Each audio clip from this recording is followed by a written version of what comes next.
Welcome to the World Wire Update. Don't forget to subscribe and click the bell icon for more updates and thrilling short scenes. Let's talk about tariffs, those mysterious levers of international power that can change the price of your morning coffee in a heartbeat. Sometimes tariffs feel less like carefully crafted policy and more like a diplomatic tantrum, an emotional outburst on the world stage with real consequences for everyday people. In early 2025, President Trump shocked the world by slapping a massive 50% tariff on most goods from Brazil, including, yes, coffee, the lifeblood of millions of Americans. The official reason? Alleged concern over Brazil's democracy, after former President Bolsonaro was sentenced for his role in an attempted coup. The White House claimed it was about defending democratic values. But here's the twist. The U.S. already enjoyed a $2.3 billion trade surplus with Brazil. By Trump's own winning standards, America was coming out ahead, so why risk it all? Brazil's President Lula was left scratching his head. Why punish a country that actually buys more from you than it sells? The logic seemed upside down, even by the unpredictable standards of global politics. Imagine walking into your favorite coffee shop, only to have the barista charge you 50% more, just because you're their best customer. It's the kind of move that makes you question the rules of the game. So what did Brazil do? They walked out, on a global scale. Shipments slowed, and suddenly, American supermarket shelves started looking a little emptier, especially in the coffee aisle. This wasn't just a trade dispute, it was the opening shot in a new kind of economic war, with coffee beans caught in the crossfire.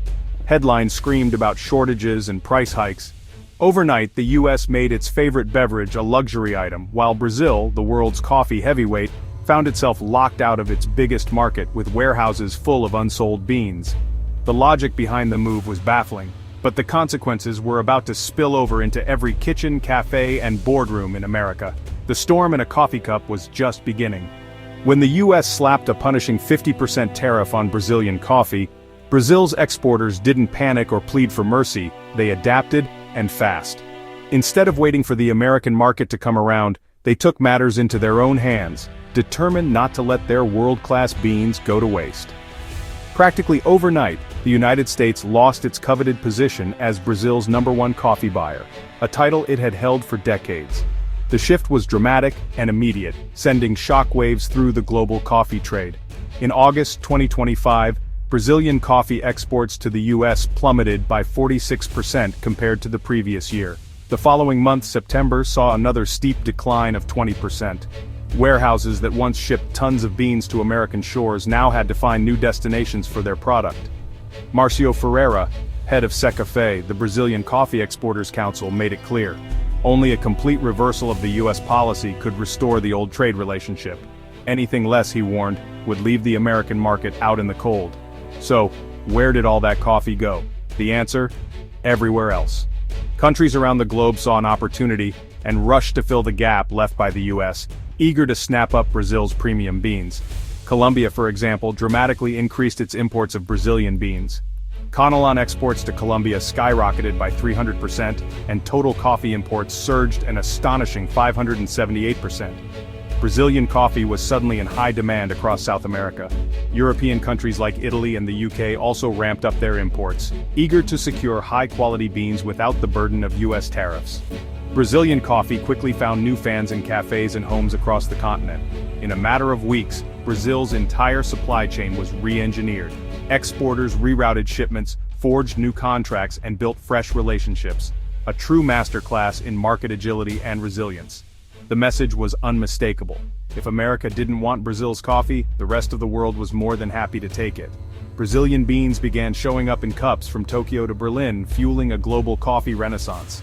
Meanwhile, American coffee shops faced empty shelves and rising prices. By making itself an expensive and unreliable customer, the U.S. lost out while Brazil moved on, stronger and more connected to the world than ever. Back in the U.S., the tariff's impact hit where it hurts most. Right at the breakfast table, in the heart of every American morning routine. For millions, that first cup of coffee is more than just a drink. It's a ritual, a comfort, and a much-needed boost to start the day. Suddenly, coffee prices surged 20.9% in just a single year, the biggest jump since the 1990s. News outlets ran headlines about the caffeine crisis, and social media buzzed with frustrated coffee lovers sharing their sticker shock. In August alone, prices spiked another 3.6%. For many, it felt like every week brought a new higher price tag. At the grocery store, at the corner cafe, and even at the office vending machine. These small, steady increases added up fast, turning what was once an affordable daily ritual into a luxury that some families had to think twice about. Tariffs slapped on coffee imports from Brazil and Vietnam, the world's top coffee producers, meant higher costs for importers. Those costs didn't just stay at the docks, they were passed straight to American consumers. The policy that was supposed to punish Brazil ended up punishing Americans instead, hitting wallets across the country. Every cup cost more, whether you brewed it at home or splurged on a latte at your favorite cafe. Even small businesses struggled as fewer people could afford their daily fix. It's like trying to spite your neighbor by burning your own house down, a self-defeating move that left everyone worse off. The tariff boomeranged, hitting American coffee drinkers hardest of all. The frustration was palpable, from college campuses to corporate offices. Students, office workers, parents, teachers, and even night shift workers, everyone felt the pinch. The cost of staying awake and alert was suddenly out of reach for many. The caffeine crisis was entirely self-inflicted, making mornings harder for millions and leaving a nation of tired, frustrated coffee lovers wondering how it all went so wrong. While Americans paid more, Brazil faced a different problem: a coffee surplus. With the US market gone, beans flooded Brazil's domestic market, and prices plummeted. In August 2025, food prices, including coffee, fell in most Brazilian cities. For consumers, it was a bonus. For farmers, it was a disaster. High-quality producers lost their best customer and got paid less at home.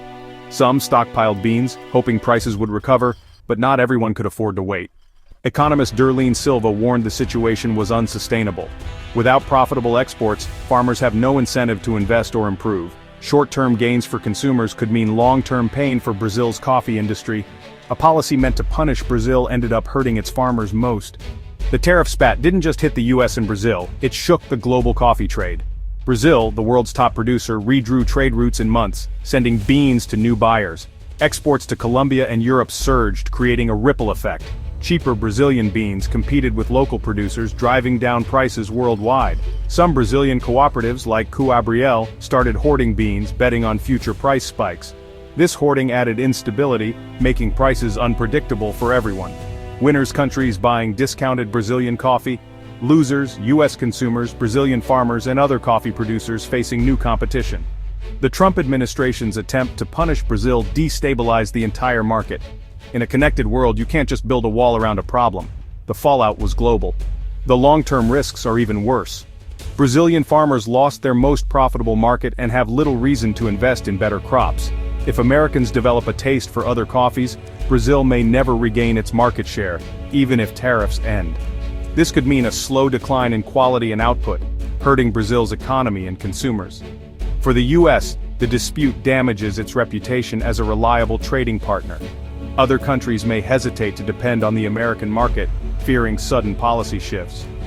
Coffee companies face costly supply chain changes, and consumers pay more. Protectionism rarely works as intended. Both countries are stuck in a lose-lose standoff, risking long-term damage for short-term politics. There's no clear winner, just a grinding stalemate. Is there a way out of this mess? Maybe. Negotiation is key, actually talking instead of lobbing economic grenades. A brief exchange between Trump and Lula at the UN in September 2025 offered a glimmer of hope. Even small diplomatic gestures matter, signaling the conflict isn't permanent. There's precedent. A similar tariff dispute with Mexico was paused for negotiations. Both sides need to recognize reality. The tariffs failed, hurting consumers and farmers alike. The best solution? Sit down, maybe over coffee, and end the tariffs. Sometimes common sense is the best policy.